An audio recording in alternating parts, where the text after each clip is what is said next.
소련 공산주의의 실패 이유와 러시아의 정치 형태, 소련과 러시아의 차이점, 그리고 소련의 위성국가들의 현재 모습에 대해 자세히 설명해 드릴게요. 먼저 구독과 좋아요를 꼭 눌러주시기를 부탁드립니다. 소련 공산주의의 실패 이유. 소련 공산주의는 여러 가지 이유로 실패했습니다. 첫째, 경제적 비효율성입니다. 공산주의 체제에서는 정부가 모든 경제 활동을 통제하려 했지만 이는 복잡한 경제 시스템을 효과적으로 관리하기 어려웠습니다. 생산과 분배의 비효율성으로 인해 경제 성장이 둔화되고 생활 수준이 낮아졌습니다. 둘째, 정치적 억압입니다. 소련은 공산당의 일당 독재 체제로 운영되었으며 이는 국민의 자유와 인권을 억압하는 결과를 낳았습니다. 반대파를 숙청하고 언론과 표현의 자유를 제한하는 등 독재적인 통치 방식은 국민의 불만을 초래했습니다. 셋째, 외부 요인입니다. 소련은 냉전 기간 동안 미국과의 군비 경쟁으로 막대한 자원을 소모했습니다. 또한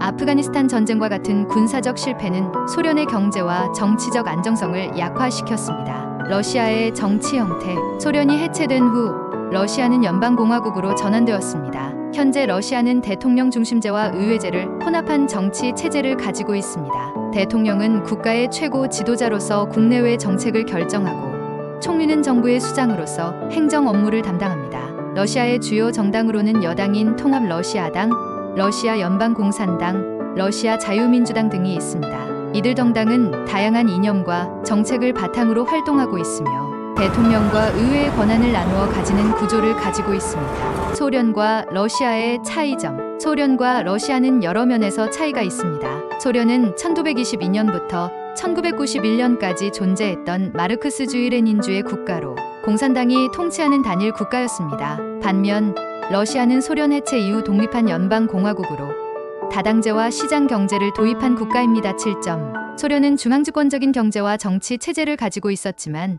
러시아는 보다 분권화된 체제를 채택하고 있습니다. 또한 소련은 여러 공화국의 연합체였지만 러시아는 단일 국가로서 독립적인 주권을 가지고 있습니다. 소련의 위성국가들의 현재 모습. 소련의 위성국가들은 현재 다양한 정치적, 경제적 상황을 겪고 있습니다. 예를 들어 폴란드, 체코, 헝가리 등 동유럽 국가들은 소련 해체 이후 민주주의와 시장 경제를 도입하여 경제 성장을 이루었습니다. 반면 벨라루스와 같은 일부 국가는 여전히 권위주의적인 통치 방식을 유지하고 있습니다. 우크라이나는 소련 해체 이후 독립하였지만 최근 러시아와의 갈등으로 인해 정치적 불안정을 겪고 있습니다. 발트 3국의 에스토니아, 라트비아, 리투아니아는 소련 해체 이후 유럽연합과 NATO에 가입하여 서구화된 정치와 경제 체제를 도입하였습니다. 이와 같이 소련의 위성국가들은 각기 다른 길을 걸으며 현재의 정치적, 경제적 상황을 형성하고 있습니다. 결론적으로 말하자면 러시아가 공산주의를 포기하고 현재의 정치 제도를 선택한 이유는 경제적 비효율성, 정치적 억압,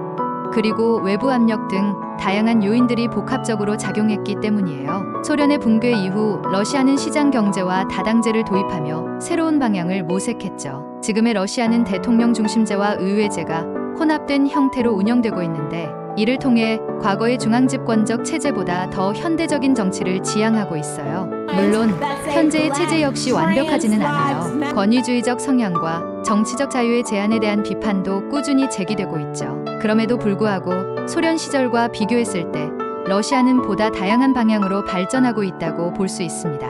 그래서 러시아의 현재 모습은 과거의 실수를 바탕으로 탄생한 일종의 절충안이라고 볼 수 있어요. 지난 시대의 아픔과 변화는 현재를 이해하는 데 중요한 열쇠가 되니까요. 러시아를 바라볼 때 과거와 현재를 함께 살펴보는 것이 정말 중요한 이유라고 생각해요.